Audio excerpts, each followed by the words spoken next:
among other adjustments that I detail in the written content that's going to be accompanying this film session, the Suns went to a handful of different adjustments in the second half against Jalen Brunson specifically, and they saw a handful of things stem from just the abundant advantage that he became in the second half.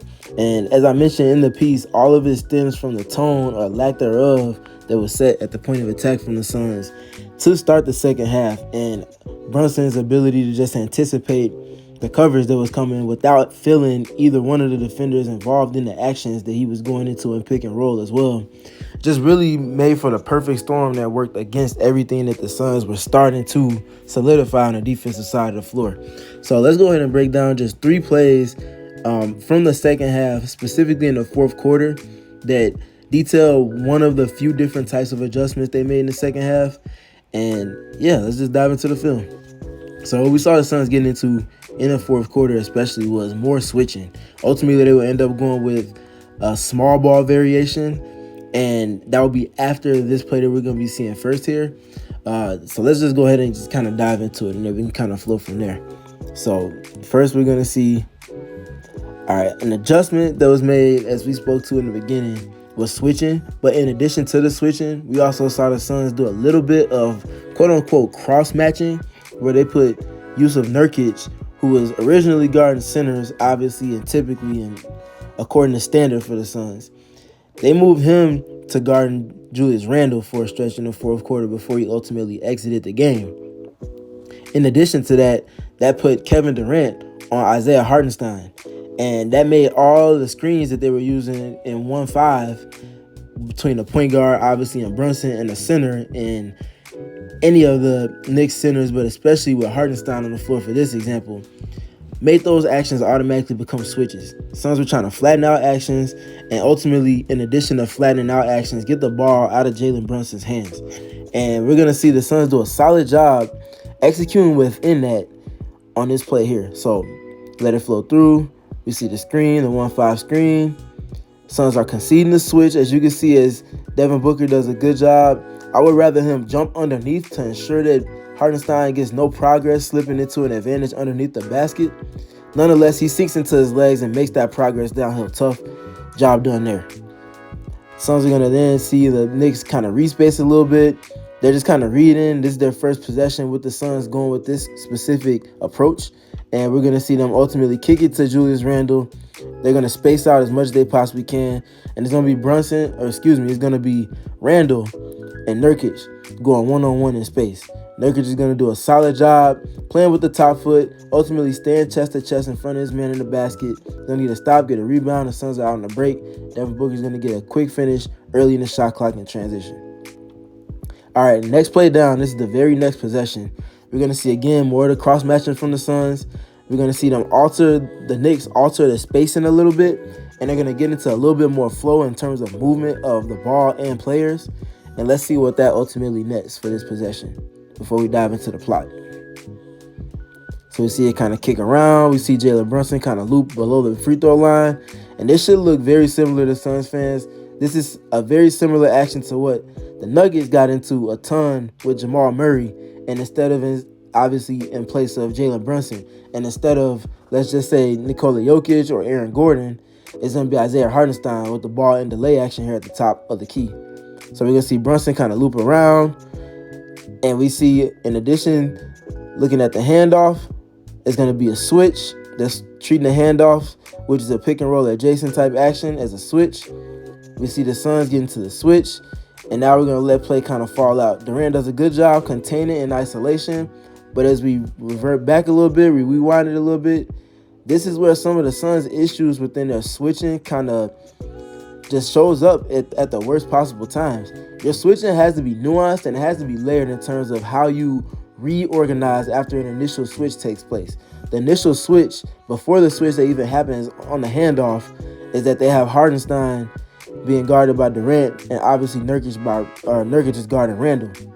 That's a switch in and of itself right there that they're starting possessions with. So you have to be able to parse through your organization and keep things intact underneath that and behind that.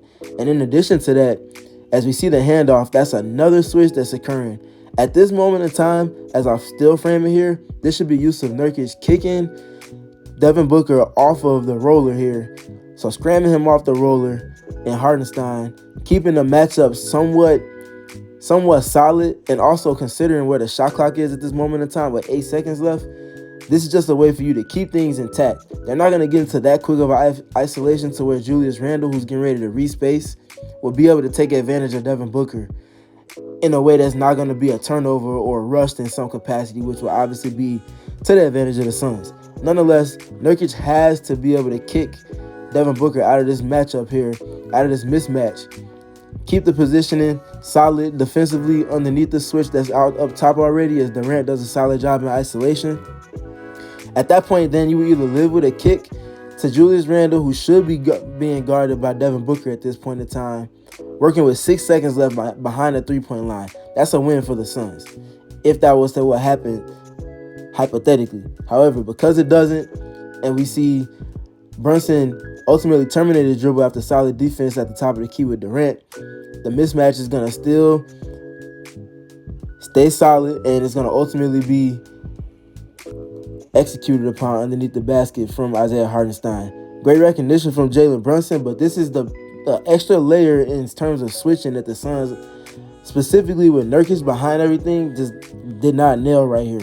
And this is something that you probably heard me a lot of times call Kevin Durant a switch anchor. This is what I'm talking about. He's able to reorganize and clean up messes when there's a switch that happens up top. He's often a player that's scrambling and kicking players out of mismatches to take away or neutralizing the advantage that the team might be trying to get into, making them bleed away the clock, and ultimately keep the Suns in an advantageous position defensively. None of that happens here, and the Knicks are conceded the easiest to it or evening for them, amidst a barrage of buckets, no less. And then this final rep we're going to talk about here in this film session, we're going to see those. This time the Suns are in what I mentioned up top, their small ball lineup here. And if you're going small, you have to be able to switch in a connected manner, and your communication has to be on point. And your anticipation and your understanding of what your principles are within your switching should be. Now, a phrase that's kind of going around the league, I'm not sure if it's as common as it kind of just makes sense to me, but the phrase goes, if there's no screen or there's no handoff or there's no action, there should be no scheme.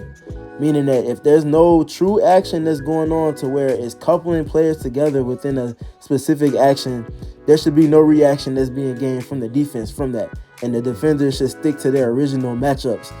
That should be the principle. We're going to see a little bit of a screen across here, like a little bit of a brush screen here from Julius Randle with Jalen Brunson. That's going to remove Durant from the point of attack. It's going to put K-Base Diop on Brunson. This is a matchup the Suns are solid with in terms of personnel on the floor at the moment as well, even more so than anything. And next is where the problem is going to come. So we see Isaiah Hartenstein flowing in. One of the best ways to generate advantages and beat switches is to ghost screens or to slip screens. And Isaiah Hartenstein is well known across the NBA for not setting screens as often as his team will often like him to. And this time it's going to work to his advantage. As, again, like I mentioned, customary to Hartenstein, he doesn't set the screen, he slips it. That gets a reaction out of both K-Base Diop, who's guarding Brunson initially, and Devin Booker, who is guarding Isaiah Hartenstein. And like I mentioned up top in this specific clip, no screen, no scheme. Guess what? This is ghost action. There is no screen. There's no touching. So the principles in terms of the Suns' touch rules aren't even being toggled into as well. There's no contact made at all. No screen, no scheme. This should be K-Base Diop closing that airspace and staying attached. But because this doesn't occur, and in addition to that, there's no communication that's coming to help to parse through this as well. Both Devin Booker and K-Base Diop are going to follow with the gravity of Isaiah Hartenstein on this slip. And the hottest player on earth at this moment in time, Jalen Brunson, knocks down yet another three-pointer. This time, maybe his most wide-open attempt of the night.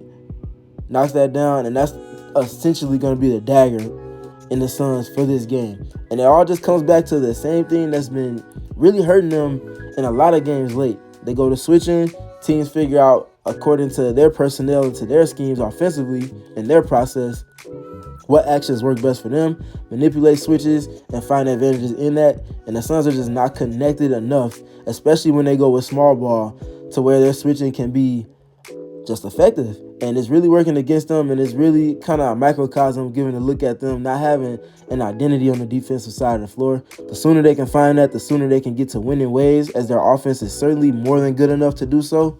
But until they figure out what their identity is going to be defensively and execute consistently in a sustained manner within that, they're going to be seeing a lot more of the same.